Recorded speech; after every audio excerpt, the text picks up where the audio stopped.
Imagine a woman who, after a painful breakup, continues to allow her ex-partner to have access to her without any boundaries. So ex can call at any hour. Ex can drop in without any announcement. Ex calls and expects emotional support because when ex is having a rough day, a tough time, is disappointed, probably by their new partner even, they're calling for emotional support from her. Imagine that woman. She feels already like a wilted flower because the breakup was difficult. She's not yet over it, but she's not able to regain any strength. The flower can't get properly watered. It can't get time to process and raise its head back up to the sun so it can look and feel strong and beautiful again. And she can't do that because she's not setting firm boundaries. She's not limiting her contact with that ex, and she's not establishing clear rules that will allow her to begin to heal and to stay on her healing path without unnecessary ex-prompted interruptions.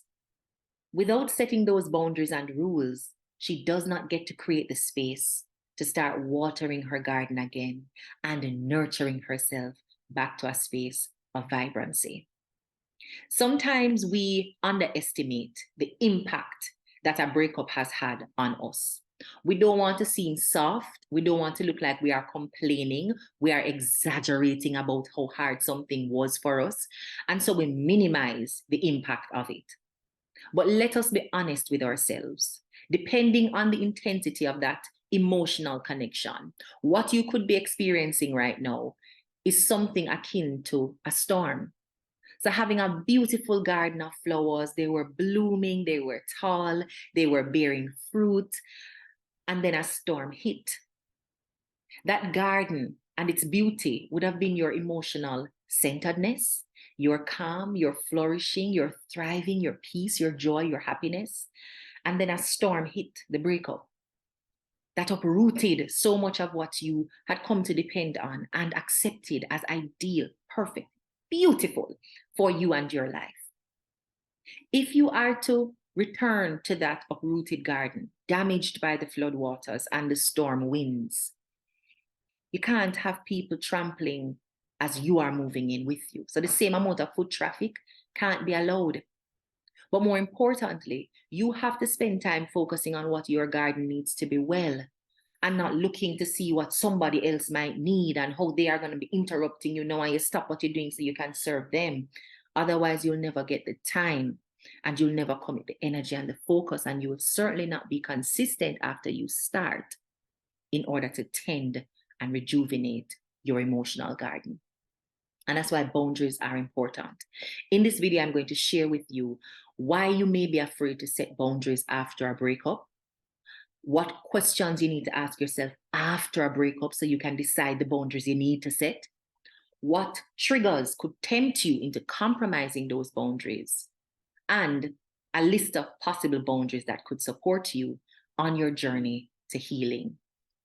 Now, some of the reasons why we might be hesitant to set boundaries after a breakup, especially an emotional one, but it can also apply to a breakup with a friend or even a breakup at work, leaving your job, being laid off, fired, or you quitting, is the emotional attachment.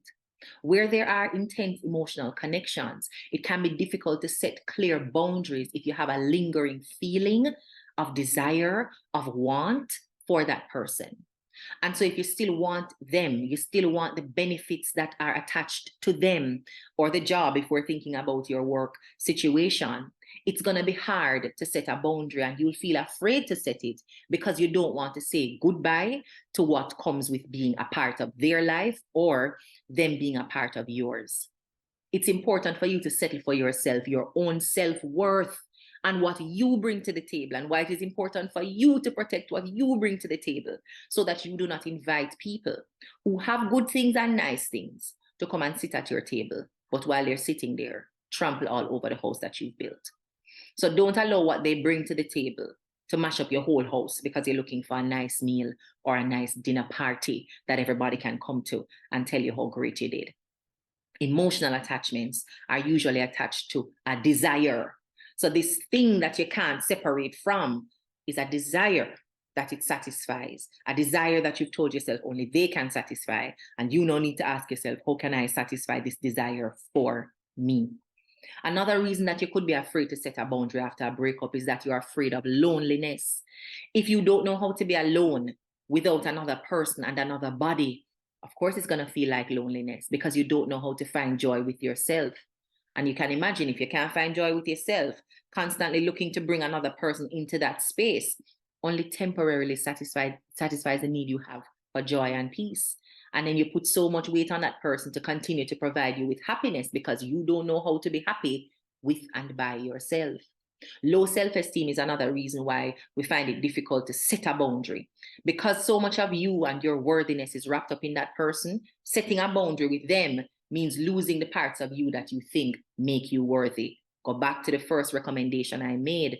Find a way to establish a practice, a routine, a self-love rhythm that articulates and clarifies for you what makes you worthy by yourself. So again, you don't invite people into your house just for them to come at your table and put some good things on your table while at the same time destroying your home. Guilt and obligation is another reason why you could feel afraid to set a boundary with somebody after a breakup. If you feel guilty as the person who initiated the breakup, if the breakup was so amicable and everybody seemed all right, if you feel a sense of obligation to them, to make them feel good, to make them feel better, to make them happy, not knowing if they're really happy or telling yourself that you did something bad in leaving and so they must feel bad, and even though things look good, you've done something bad and you're guilty of doing something bad and you need to go back and fix it.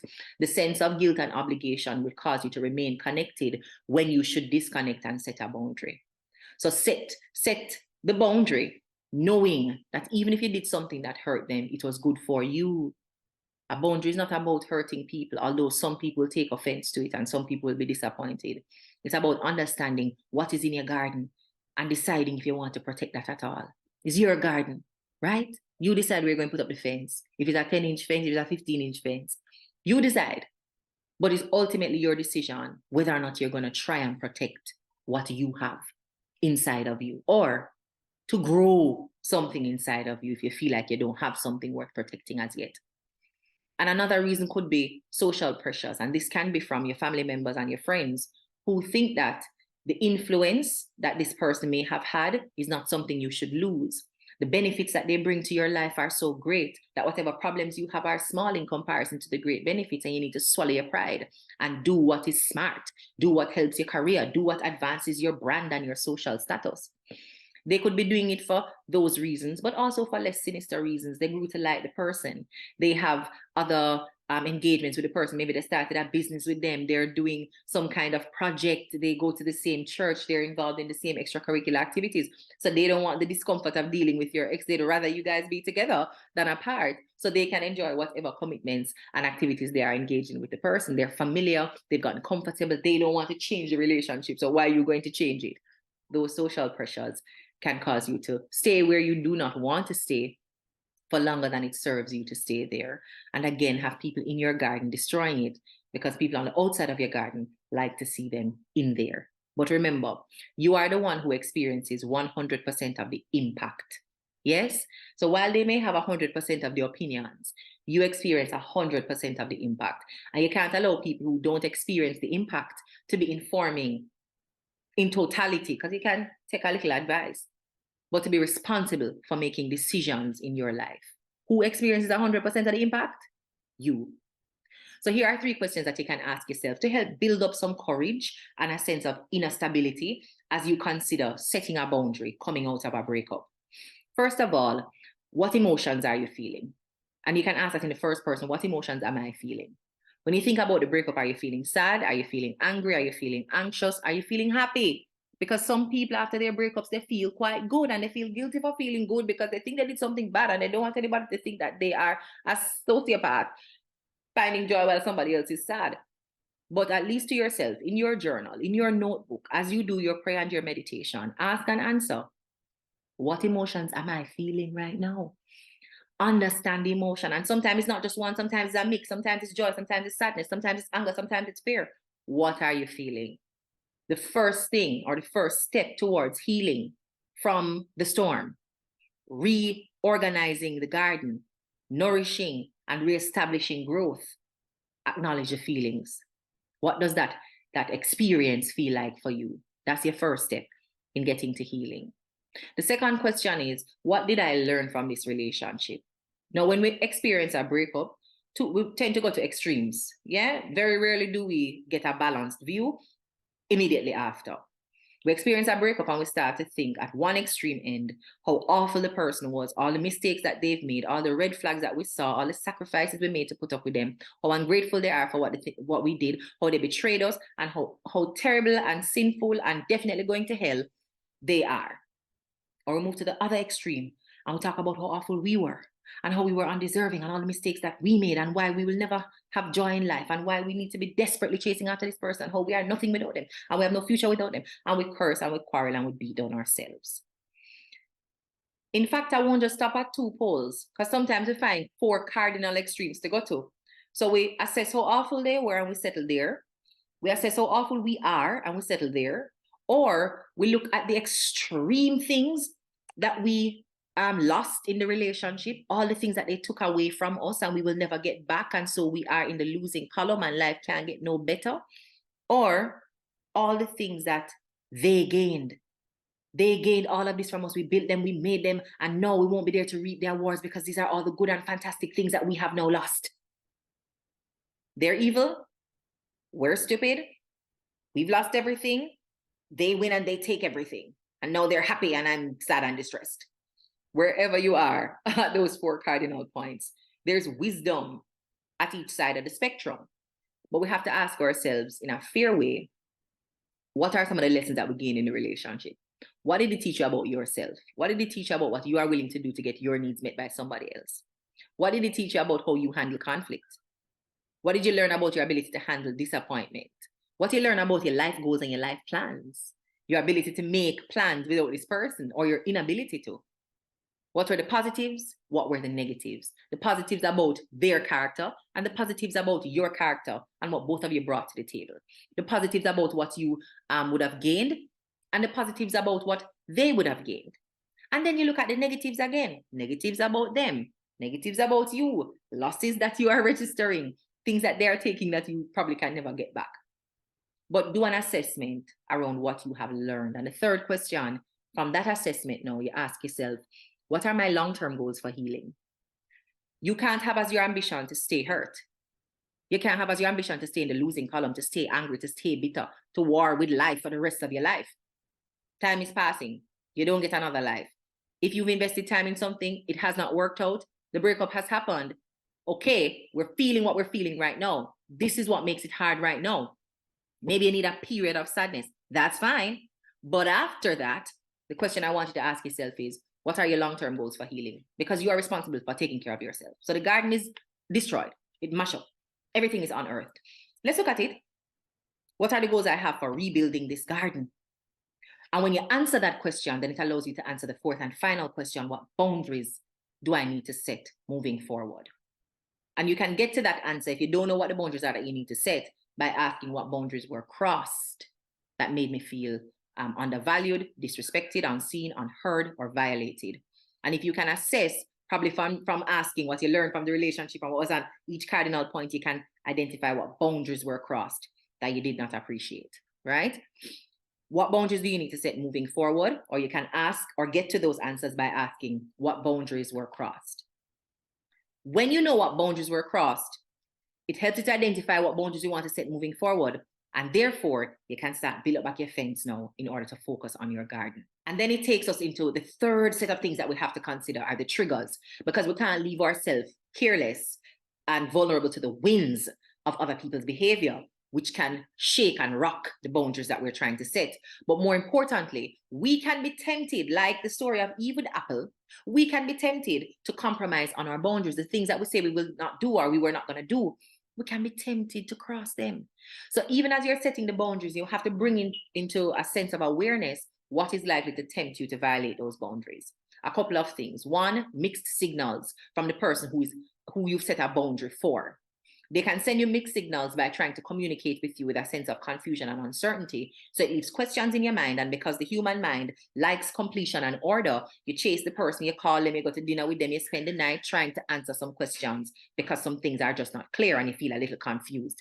And you end up violating boundaries, talking with them about things that you're not supposed to talk to them about, going places with them that you said you were not going to go, saying yes to things that you said you were going to say no to, because the mixed signals are telling you, is it a go, is it a stop, is it a pause, what do we do? And you always want to leave yourself open to a green signal, but they give you the orange and they stay in the orange a little, so you're not sure if it's going to the red, if it's going to the green, and you violate your boundaries trying to figure that out. A second way that you can be tempted to violate your boundaries is clear pressure from that ex-partner. So when they insist on making contact with you, insist on bringing up the challenges, insist on challenging your boundaries, insist on making you have to explain why, that pressure can make you rethink what you know is good for you. So you have to look out for that. Are they trying to pressure me to move a boundary? But I've already asked myself the question about what my healing journey is supposed to look like and what goals I have for my healing. So while they ask me this question to compromise my boundary, I have to remember what my goal is and maintain this boundary. So that's why we have to go through a process. Instead of just getting to a point where you say, don't call my phone, you think through, what are my goals for healing? What boundaries do I need to accomplish this particular goal? So in order to prepare ourselves for the things that are going to tempt us to cross the boundaries, it helps to have an idea of what those triggers could be. The last thing I want you to consider is this hope for reconciliation. When your ex-partner recognizes that you are hungry, salivating after another opportunity to be with them, you have not closed the door, there's still somebody on your agenda, you're still willing to make time for them, they will continue to feed you little drips and drops of hope to keep your mouth wet. So you will always be thirsty and looking for another drip and another drop. And they're never going to quench your thirst. You were in a relationship with them before. You know that they don't have the capacity or the willingness even to quench your thirst. But they give you a little drop here and 2 drops there. And one day you get 3 drops and you say, yes, you're about to turn on the pipe. And then the pipe lock off. And you would have violated several boundaries to get the 3 drops of water on your tongue. That hope, that lingering hope, those feelings of desire that you still have. You have to be clear, again, by doing the assessment, what you learn about yourself in the relationship.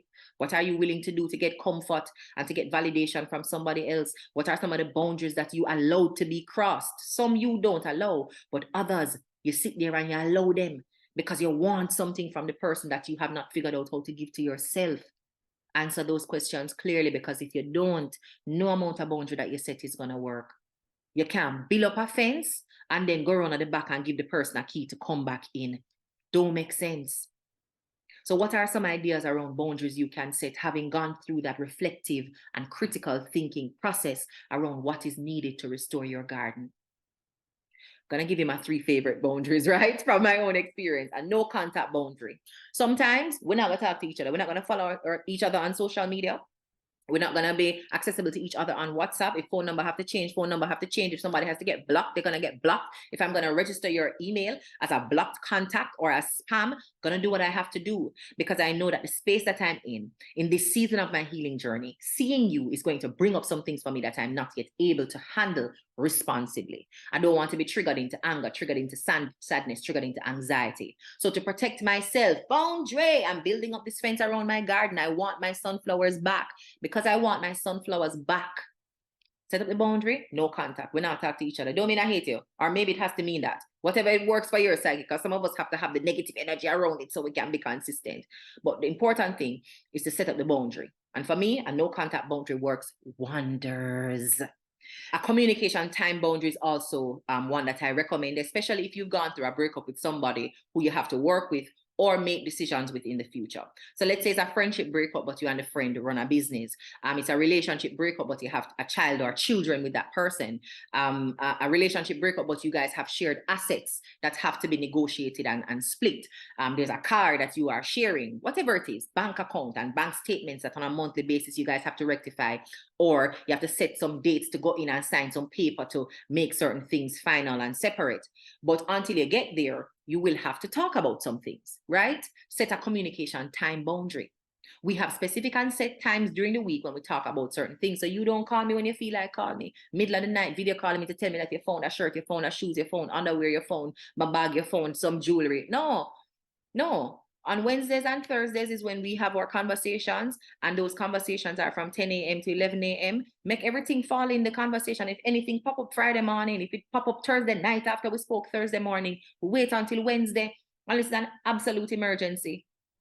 And you have to clarify what an emergency is. So again, if you share children, for example, and the child is spending the weekend or an extended period with your ex, then you establish what the emergency could be. Call me if, and call me on this number. And clearly there will be no time limit there because it's an emergency and it is relevant to your child. But of course, when you get the call and you realize that it is actually not an emergency, reinforce the boundary.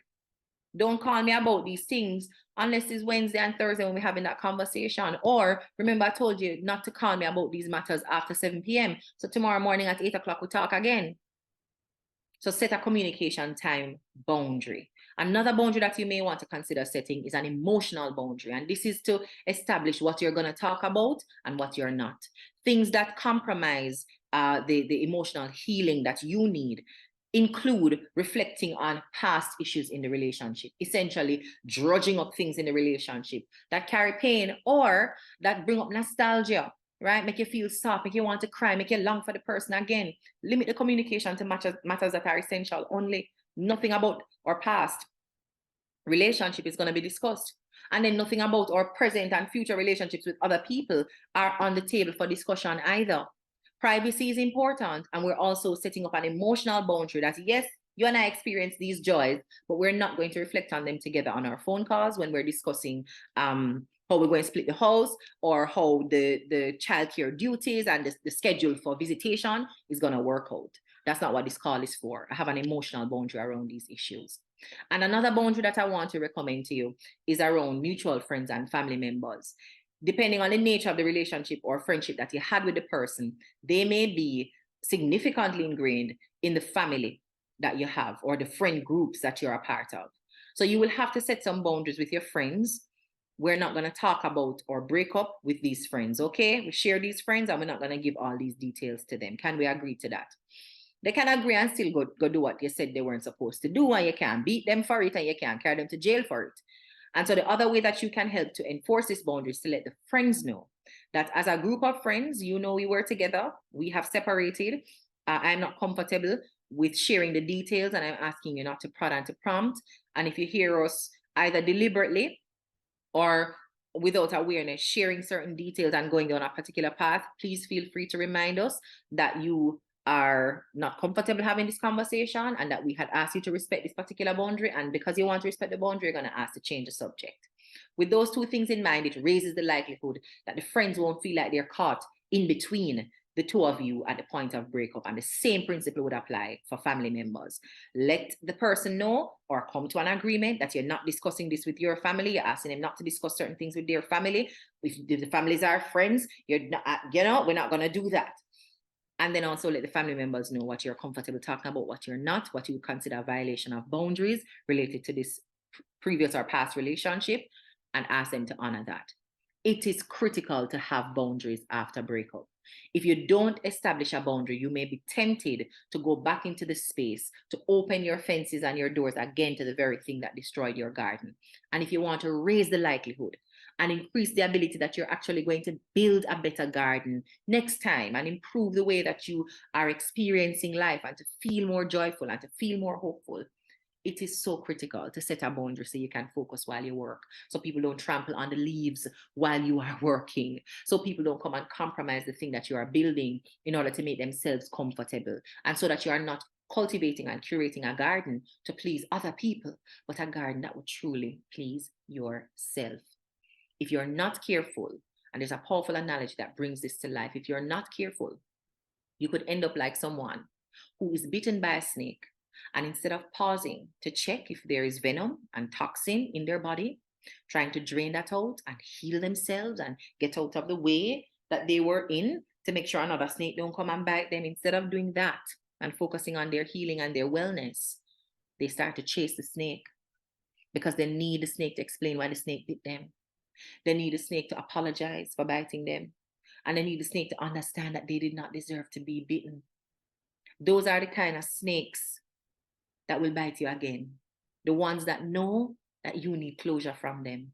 The ones that know that the punishment, the bite, the venom is not enough to stop you. They will bite you again. And so they get to be a snake and you get to be a victim of the snake. It no matter if you did feed the snake. It no matter if you and the snake are the bestie from way back when. It don't matter if the snake used to sleep in your bed. Don't matter if the snake is your business partner. Once you've been bitten by a snake, your first obligation is to yourself to ensure that you are emotionally healed, that your wounds are tended to. And then you can figure out how to avoid getting back into the path of the snake. Or maybe the snake took something that is valuable to you, or you can get it back, perhaps with the mediation of the court, so you don't get bitten again. Whatever the thing is you're trying to avoid, boundaries are the way to get there. Whatever the garden that you're trying to replant, rebuild, and protect, boundaries are the way to get there. I hope this conversation, this sharing, and these tools have been useful for you. If you haven't already, join our Harvest Hub because this training was shared in far more detail inside our group coaching program. The link is in the description bar below. And we're inviting any woman who's looking for a community of women to support them on their journey to nourish their development and to stimulate them on the path of flourishing and thriving to join our Harvest Hub. If you need help to do the emotional assessment, the SQUAD audit, setting goals for yourself and your relationships, consider getting a copy of my Success Farmers Guide. We begin our annual planning with this tool. So it's a planner, but it's also a tool that helps you to do your own quality of life assessment and make good decisions after doing those assessments around the way forward. So all the links to the tools that allow me to do this, allow me to help other women to do this, I've dropped them in the comment bar below. If you haven't subscribed to my page yet, subscribe, share this video to anybody you know it may be helpful for, and drop a comment to let me know how this particular one has served you, or which one you'd want me to touch on next. Which topic would you want me to touch on next? Grateful to have you in my community, and I hope you have a beautiful day. Love, light, and blessings always.